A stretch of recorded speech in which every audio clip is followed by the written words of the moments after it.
Hello बच्चों, आज जो हम डिस्कस करने जा रहे हैं बहुत ही इम्पोर्टेंट फेनोमेनन, और ये आपका इम्पोर्टेंट टॉपिक है किसी भी एग्जाम के लिए, थर्मो इलेक्ट्रिक इफेक्ट। और ये खास करके ये बोर्ड एग्जाम के लिए ज़्यादा इम्पोर्टेंट है और इवन कंपटीशन में भी क्वेश्चन पूछा जाता है, थर्मो इलेक्ट्रिक इफेक्ट। और इसको बोला जाता है सीवैक इफेक्ट भी, साइंटिस्ट के नाम से, जॉन सीवैक के नाम से।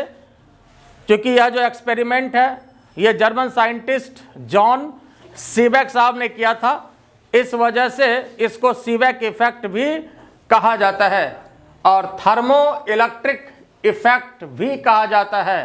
थर्मो इलेक्ट्रिक जैसा नाम से स्पष्ट देखिए, थर्मो इलेक्ट्रिक, थर्मो के कारण इलेक्ट्रिक। थर्मो का मतलब हीट से है, थर्मो का मतलब टेम्परेचर से है, थर्मो का मतलब हीट से है, थर्मो का मतलब टेम्परेचर से है। तो टेम्परेचर के कारण, टेम्परेचर डिफरेंस के कारण जो करंट का प्रोडक्शन होता है, इसी को हम लोग क्या बोलते हैं यहाँ पर, थर्मो इलेक्ट्रिक इफेक्ट, या इसको क्या कहा जाता है, सीवैक इफेक्ट कहा जाता है। ठीक है, तो यह जो एक्सपेरिमेंट किया था परहैप्स इन 1821 जॉन सीवैक साहब ने किया था। और उन्होंने एक्सपेरिमेंट में क्या किया कि जो है उन्होंने एक थर्मोकपल लिया, मतलब दो डिफरेंट मेटल का जोड़ा। ठीक है, दो डिफरेंट मेटल का जोड़ा लिया, दो डिफरेंट मेटल लिया और क्या किया, दोनों डिफरेंट मेटल का जो जंक्शन पॉइंट है, एक जंक्शन को हॉट वाटर में रखा और दूसरे जंक्शन को क्या किया, आइस में रखा या आइस क्यूब में रखा। तो ये आपको छोटा छोटा जो देख रहे हैं गोल गोल गोल गोल, ये आइस क्यूब दिया गया है, मतलब आइस में रखा या आइस क्यूब में रखा। और यह जो जंक्शन रखा, यह जो है ये आपको हॉट वाटर में रखा। ये पानी गर्म हो रहा है ना नीचे से, है ना, तो यह जो है हॉट वाटर है। ठीक है, तो एक जंक्शन हॉट वाटर में और दूसरा जंक्शन आइस में। ठीक है, मतलब ठंडा हो गया, स्वाभाविक सी बात है। और इन जनरल ये टेम्परेचर हम लोग जीरो लेते हैं, इन जनरल जीरो लेते हैं। ठीक है, और इसका टेम्परेचर कुछ भी हो सकता है। तो अब यहाँ पर देखिए, जब ऐसा किया गया तो ये ऑब्जर्व किया गया कि करंट का जो फ्लो है ये थर्मोकपल से होकर के होने लगता है। और क्या देख रहे हैं यहाँ पर जो है, ये कॉपर से इस तरह से आयरन की तरफ करंट का फ्लो होने लगता है। आई बात समझ में? और करंट का फ्लो हो रहा है या नहीं हो रहा है, करंट का फ्लो हो रहा है या नहीं हो रहा है, ये देखने के लिए क्या करते हैं हम लोग, यहाँ पर एक गैल्वेनोमीटर को लगा देते हैं। क्या करते हैं, एक गैल्वेनोमीटर को लगा देते हैं, जिससे ये पता चलेगा कि करंट फ्लो हो रहा है या नहीं हो रहा है। क्योंकि गैल्वेनोमीटर जो है छोटे करंट को भी मेजर कर सकता है। देखिए, गैल्वेनोमीटर और एमीटर दोनों का काम क्या है, करंट को मेजर करना। दोनों का काम क्या है, करंट को मेजर करना। फर्क यही है कि एमीटर जो है वह बड़े करंट को मेजर करता है, एमीटर क्या करता है, बड़े करंट को मेजर करता है, और गैल्वेनोमीटर जो है छोटे करंट को मेजर करता है। और खास करके जहाँ पर शंका है कि भैया वहाँ से करंट मेजर हो रहा, करंट फ्लो कर रहा है कि नहीं, तो वहाँ पर गैल्वेनोमीटर को लगाते हैं। और जहाँ पर शंका नहीं है, पता ही है कि करंट तो फ्लो कर ही रहा है, हमको यहाँ पर मेजर करना है, तो वहाँ पर हम लोग एमीटर को लगाते हैं। जहाँ शंका वाली बात है ना, आई बात समझ में, जहाँ शंका वाली बात है तो वहाँ पर जो है गैल्वेनोमीटर लगाते हैं। शंका का मतलब है कि कम करंट फ्लो करेगा या नहीं करेगा, चेक करना है, तो इसके लिए क्या करते हैं हम लोग, गैल्वेनोमीटर को लगाते हैं। ठीक है, और दोनों का काम ऐसे करंट मेजर करना ही होता है, ये पता है आपको। ठीक है, तो यहाँ पर ये देखा गया कि करंट फ्लो करने लगता है। दूसरी बात, अब ये आपके मन में हो सकता है कि क्या कोई भी अगर हम लोग थर्मोकपल लें, कपल तो समझते हो, मतलब जोड़ा। ठीक है, तो कोई भी क्या थर्मोकपल लें, पेयर लें, तो क्या इस तरह का इफेक्ट हम लोगों को मिलेगा? तो इसका जवाब है नहीं। कोई भी अब थर्मोकपल लेंगे तो उसमें जो है ऐसा नहीं होगा।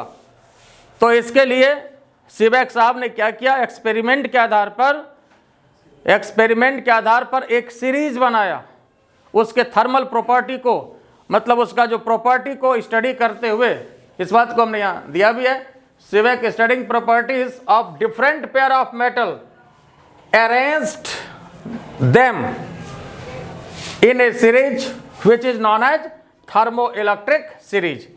तो उसके प्रॉपर्टी को देखते हुए एक सीरीज को अरेंज करके सीबेक साहब ने दिया कि जब भी आपको उठाना है तो उसी सीरीज से उठाना है, दूसरे में इस तरह का ऑब्जर्वेशन नहीं होगा, ठीक है। और इन जनरल जो आप जानते हैं वो मेटल इसमें है लेकिन सारा नहीं है, ठीक है। तो ये आपका जो है ये थर्मोइलेक्ट्रिक सीरीज का है, और ये आप लोग केमिस्ट्री में भी पढ़ते हैं thermoelectric series.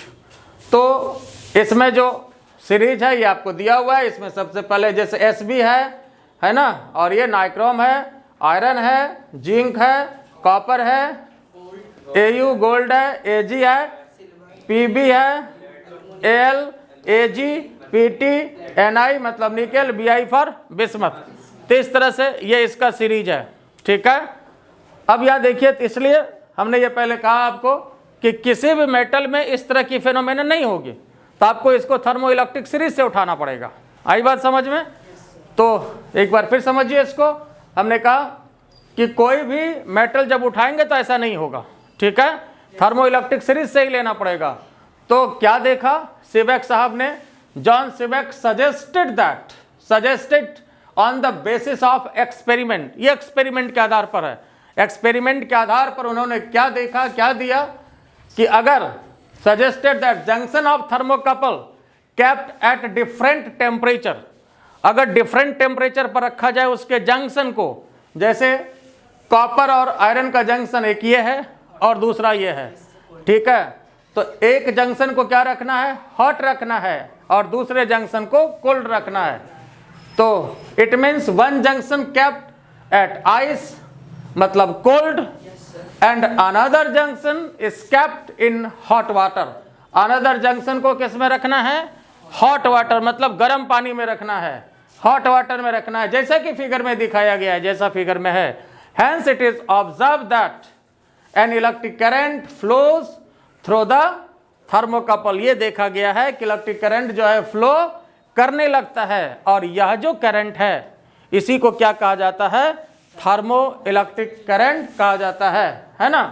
This current is known as thermoelectric current. और करंट अगर फ्लो कर रहा है तो इसका मतलब है कि ईएमएफ भी उसमें प्रोड्यूस हुआ है, इसलिए कि बिना ईएमएफ के करंट फ्लो नहीं कर सकता।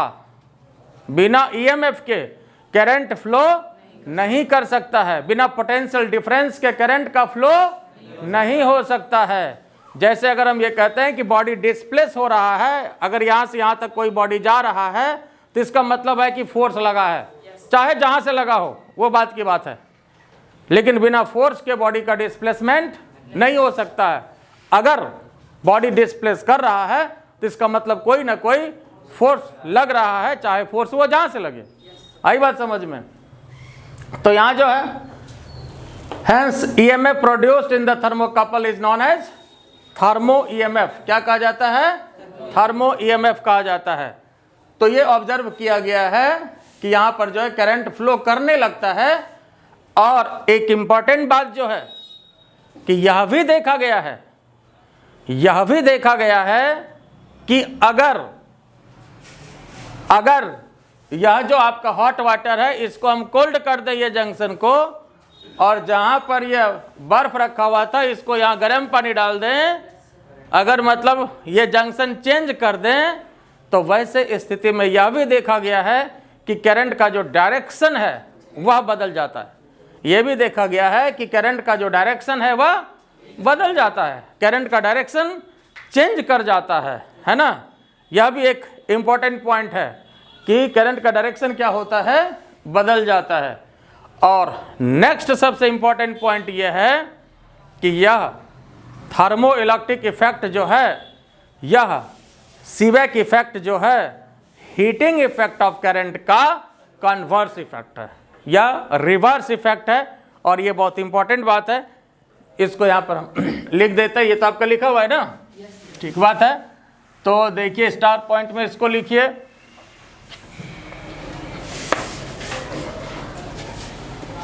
Thermo electric effect is converse, converse कहिए या reverse, reverse effect, reverse effect of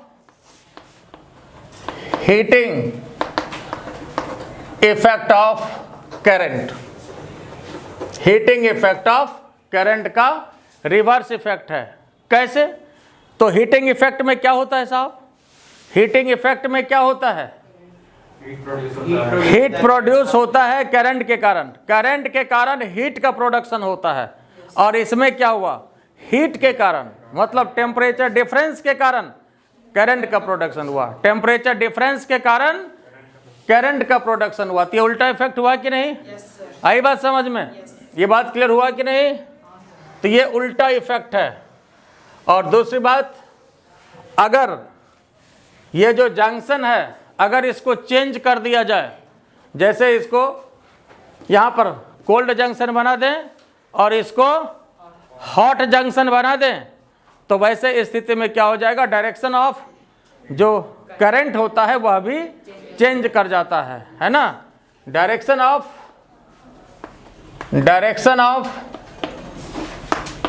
flow of current, flow of current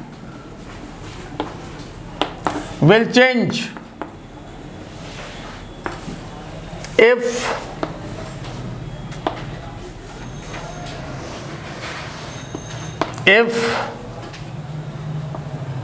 cold junction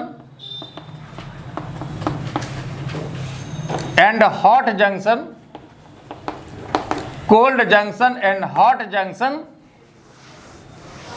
is changed, या रिवर्स कर दिया जाए, चेंज कर दिया जाए, है ना? तो ऐसे स्थिति में करंट का डायरेक्शन क्या हो जाता है? चेंज कर जाता है और बदल जाता है, उल्टा डायरेक्शन ले लेगा। जैसे इधर से फ्लो कर रहा था तो अब क्या होगा कि इधर से फ्लो करेगा। और करंट फ्लो करने के पीछे जो अंदर की बात है, करंट फ्लो करने के पीछे जो अंदर की बात है वो ये है कि यहाँ पर जो है इसका करंट डेंसिटी क्या होता है? ज़्यादा होता है। इस वजह से इधर के तरफ करंट फ्लो करता है। करंट डेंसिटी एक रीजन है अंदर की बात में, और दूसरा रीजन इलेक्ट्रोनिगेटिविटी है जो और ज़्यादा अंदर की बात है। तो हम लोग फिजिक्स वाले ज़्यादा अंदर की बात नहीं करते हैं, ज़्यादा अंदर की बात कौन करते हैं? हाँ, केमिस्ट्री वाले करते हैं, और उससे भी ज़्यादा अंदर की बात बायोलॉजी वाले करते हैं। हम लोग तो बाहर की बात करते हैं, ठीक है? तो यहाँ पर जो है इस वजह से जो है करंट का फ्लो होने लगता है। ये बात समझ में आया? तो इसके बाद जो हम डिस्कस करेंगे, इसका जो इक्वेशन एक आता है जो कि सीबेक साहब ने दिया है, पहले इसको यहाँ तक लिख लीजिए। अब आइए, इसमें जो एक्सपेरिमेंट के आधार पर सीबेक साहब ने एक थर्मो ईएमएफ के लिए इक्वेशन दिया। थर्मो ईएमएफ का जो प्रोडक्शन होता है, चूँकि जब करंट फ्लो हो रहा है तो इसका मतलब है कि ईएमएफ के वजह से ही करंट का फ्लो हो रहा है। जब तक पोटेंशियल डिफरेंस नहीं होगा, जब तक इलेक्ट्रोमोटिव फोर्स नहीं होगा, तब तक करंट का फ्लो नहीं होगा। तो ईएमएफ जो प्रोड्यूस होता है, equation of thermo EMF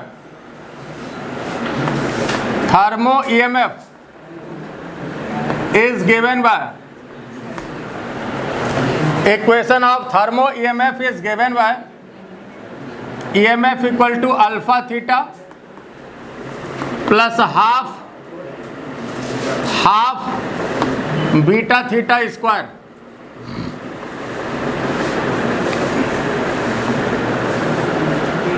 alpha theta plus half beta theta square, ये ईएमएफ के लिए इक्वेशन सीबेक साहब ने अपने एक्सपेरिमेंट के आधार पर दिया, on the basis of experiment. और इसमें भी याद रखिएगा कि जैसे किसी किताब में आपको हाफ मिलेगा तो किसी में हाफ नहीं मिलेगा, ये हाफ आपको कहीं कहीं साफ भी मिलेगा, ठीक है। और थर्मो इलेक्ट्रिक सीरीज भी जो दिए हैं वो भी थोड़ा सा डिफरेंट बुक में वो डिफरेंट उसका अरेंजमेंट देता है, तो अगर अलग मिले तो परेशान नहीं होना है, ठीक है। और ये इक्वेशन तो निश्चित रूप से आपको कहीं हाफ मिलेगा तो कहीं हाफ साफ मिलेगा, ठीक है। लेकिन हम हाफ दे के ही आपको देते हैं, इसलिए कि इसमें याद रखने में भी आसानी है। ईएमएफ का equation alpha theta plus half beta theta square, जैसे S equal to U T plus half A T square. अब बात समझ में आ गया? तो इसमें इस तरह से आप इसको याद रख सकते हैं जब दोनों है ही, और ये ज़्यादातर आपको हाफ मिलेगा, कहीं कहीं हाफ साफ भी मिलेगा, तो परेशान नहीं होइएगा, इससे कोई दिक्कत वाली बात नहीं है। अब कहिएगा दिक्कत वाली बात क्यों नहीं है, वो भी अंदर की बात है, अभी बताएंगे क्यों नहीं दिक्कत की बात है। तो इसमें जो देखो अल्फा और बीटा जो है, वेयर अल्फा एंड बीटा, इसको कहा जाता है known as thermo electric constant. क्या कहा जाता है? Thermo electric constant. क्या कहा जाता है? थर्मो इलेक्ट्रिक कांस्टेंट, या इसको कहा जाता है सीबेक कांस्टेंट। क्या कहा जाता है? या इसको क्या कहा जाता है? सीबेक कांस्टेंट कहा जाता है, या थर्मो इलेक्ट्रिक कांस्टेंट भी कहा जाता है, ठीक है। किसको? अल्फा और बीटा को। और थीटा जो है, where theta is the temperature of hot junction, theta is the temperature of hot junction in general. अब ये आपके मन में हो सकता है कि सर थीटा हॉट जंक्शन का टेम्परेचर ही क्यों लिया गया? थीटा जो है हॉट जंक्शन का टेम्परेचर ही क्यों लिया गया, ठीक है। तो इसके पीछे अंदर की बात यह है कि इन जनरल जो कोल्ड जंक्शन का टेम्परेचर है वो 0 लेते हैं, ठीक है। और वास्तव में अगर कहा जाए तो यह जो है टेम्परेचर डिफरेंस है। वास्तव में थीटा क्या है? टेम्परेचर डिफरेंस है। वास्तव में क्या है? ठंडा हो जाता है। यार जवान आदमी ये बोलते चलो, ठीक है। थीटा क्या है? हाँ, टेम्परेचर डिफरेंस है, ठीक है। आई बात समझ में? तो थीटा जो है टेम्परेचर डिफरेंस है, लेकिन यहाँ पर यह temperature of hot junction, hot junction है इन जनरल। क्यों? तो इसके पीछे in general temperature of cold junction, temperature of cold junction is taken कितना? 0 डिग्री सेल्सियस। कोल्ड जंक्शन का जो टेम्परेचर है कितना लेते हैं साहब? कोल्ड जंक्शन का टेम्परेचर कितना लेते हैं? 0 डिग्री सेल्सियस। आई बात समझ में? कोल्ड जंक्शन का टेम्परेचर कितना लेते हैं? 0 डिग्री सेल्सियस लेते हैं। तो थीटा स्वाभाविक सी बात है कि हॉट जंक्शन का टेम्परेचर हो जाएगा, लेकिन एक्चुअल में जो थीटा है वो दोनों के बीच का टेम्परेचर डिफरेंस है। एक्चुअल में क्या है? टेम्परेचर डिफरेंस है। तो चूंकि इन जनरल जब 0 ले लिए तो थीटा ऑलरेडी हॉट जंक्शन का टेम्परेचर ही काउंट हो गया। आई बात समझ में? अब देखिए यहाँ पर जो हमने कहा कि कई जगह हाफ आपको साफ मिलेगा, तो इसके पीछे अंदर की बात यह है कि वास्तव में देखो अल्फा बीटा कांस्टेंट है, तो क्या फर्क पड़ता है कि यहाँ पर कांस्टेंट का वैल्यू जो सिर्फ बीटा लिखा है 2 से डिवाइड करके ही कांस्टेंट का वैल्यू देगा आपको। सीधी बात है, 2 से डिवाइड, 2 भी तो कांस्टेंट है ना। जब बीटा कांस्टेंट और 2 भी कांस्टेंट, तो बीटा अपॉन 2 क्या होगा? वह भी कांस्टेंट होगा। तो बीटा बाय 2 डिवाइड करके ही वो वैल्यू आपको दे देगा, इसलिए इसमें कोई टेंशन वाली बात नहीं है, ठीक है। तो हाफ साफ मिल सकता है, और ये बहुत इंपॉर्टेंट इक्वेशन है ईएमएफ के लिए। अब यहाँ देखिए, और ये फिगर आप लोग सभी बना चुके हैं, तो ये फिगर ज़्यादा अच्छा है, और इसका सिंपल फिगर आप ऐसे भी बना सकते हैं, जैसे दोनों तरफ से ऐसे दे दो, सीधा ये कॉपर हो गया। ज़्यादा अगर समय आपके पास कम है तो एगो इधर लगाया, एगो यहाँ पर लगाया कोल्ड जंक्शन का, एगो यहाँ पर हॉट जंक्शन का, बस हो गया। ठीक है, ये भी सिंपल फिगर आप बना सकते हैं, और इच्छा हो तो एक तो गैल्वेनोमीटर कहीं पर लगा देना। आई बात समझ में? ये सिंपल फिगर है, लेकिन ये ज़्यादा अच्छा लगता है, इसे बनाइए तो ठीक है। ठीक है, अब देखिए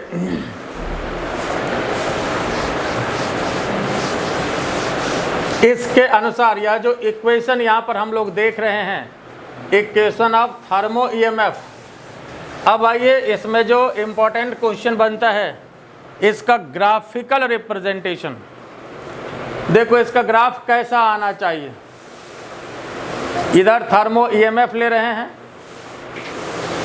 थर्मो ईएमएफ ले रहे हैं, ऑरिजिन है एक्स एक्सिस वाई एक्सिस, और इधर थीटा ले रहे हैं, temperature of hot junction. Theta का मतलब टेम्परेचर ऑफ हॉट जंक्शन, फिर ठंडा हो गया, temperature of hot junction, temperature of hot junction. Hot junction पर तो गर्म तो रहो, है ना? बात समझ में आया? इसका ग्राफ कैसा आना चाहिए? कैसा आना चाहिए ग्राफ? बोलो एनीबॉडी? हाँ बताओ, कोई बताओ। हाँ, पैराबोलिक ग्राफ आना चाहिए। हाँ बिल्कुल सही कह रहा है रुपेश, का जवाब सही है, पैराबोलिक आना चाहिए। इस तरह का ग्राफ होगा तो थोड़ा सा इसको और बढ़ा देते हैं, कहीं कट जाए इसलिए थोड़ा सा इसको छोटा कर लेते हैं। इस तरह का ग्राफ आएगा एक्स एक्सिस, और ये पैराबोलिक ग्राफ आएगा। ठीक है, S equal to U T plus half A T square का भी पैराबोलिक ग्राफ होता है। तो उसी तरह से यहाँ भी है alpha theta plus half beta theta square. अब देखिए ये पैराबोलिक ग्राफ हुआ एक, तो पहले ये इंपॉर्टेंट क्वेश्चन हुआ, फिर और इसमें अंदर और इंपॉर्टेंट क्वेश्चन है। वो क्वेश्चन क्या है? देखो साहब, ये ग्राफ को देखिए जरा गौर से। यहाँ पर थर्मो ईएमएफ क्या है? देखो तो, इस पॉइंट पर थर्मो ईएमएफ मैक्सिमम है। क्या है? थर्मो ईएमएफ मैक्सिमम है। और इस पॉइंट पर थर्मो ईएमएफ क्या है? यहाँ तो जीरो है। ठीक है, और यहाँ पर भी, यहाँ पर भी, यहाँ पर भी, और यहाँ पर थर्मो ईएमएफ, यहाँ पर थर्मो ईएमएफ, और ये लाइन क्या है? ये टेम्परेचर का है। तो जिस टेम्परेचर पर थर्मो ईएमएफ मैक्सिमम हो उसको बोला जाता है न्यूट्रल टेम्परेचर। क्या बोला जाता है उसको? क्या बोला जाता है इसको? और इंडिकेट करता है थीटा एन से, एन फॉर न्यूट्रल। ये क्या बोलते हैं इसको? न्यूट्रल टेम्परेचर बोलते हैं। और जिस टेम्परेचर पर, ध्यान से सुनिए, जिस टेम्परेचर पर थर्मो ईएमएफ क्या हो जाए? रिमेन जीरो, मतलब ये वाला पॉइंट रिमेन जीरो। एक जीरो तो यहाँ पर है, ये नहीं, एक तो यहाँ पर भी जीरो है लेकिन इसको नहीं लेना है। रिमेन जीरो मतलब यहाँ पर एंड इन्वर्सन टेक्स प्लेस, क्योंकि इसके बाद ये ग्राफ जो है फिर ये पलट जाएगा, फिर ऐसे ग्राफ आपका जाएगा। तो इस पॉइंट पर रिमेन जीरो वाली बात है और इन्वर्सन टेक्स प्लेस होता है, तो इसको बोलते हैं इन्वर्सन टेम्परेचर। क्या बोलते हैं? क्या बोलते हैं? Inversion temperature. और इसको इंडिकेट करते हैं थीटा आई से। और ये दोनों ही डिफिनेशन बहुत इंपॉर्टेंट। तो आइए सबसे पहले हम डिफाइन करते हैं। ये लिखा हुआ है ना आपका, तो यहाँ पर देखिए, आइए पहले न्यूट्रल टेम्परेचर। न्यूट्रल टेम्परेचर किसको बोलेंगे साहब? Theta n, the certain temperature. किसका? हॉट का कि कोल्ड का? हॉट का। The temperature of hot junction at which thermo EMF is maximum is known as neutral temperature, है ना? The certain temperature, temperature of hot junction at which thermo EMF is maximum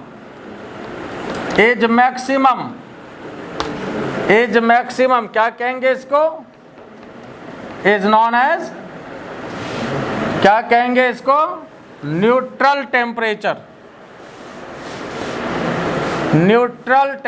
क्या कहेंगे इसको, neutral temperature, जिस पर कि thermo EMF क्या होना चाहिए, मैक्सिमम होना चाहिए। तो यह जो है न्यूट्रल टेम्परेचर हुआ जिस पर कि थर्मो ईएमएफ क्या होना चाहिए, मैक्सिमम होना चाहिए।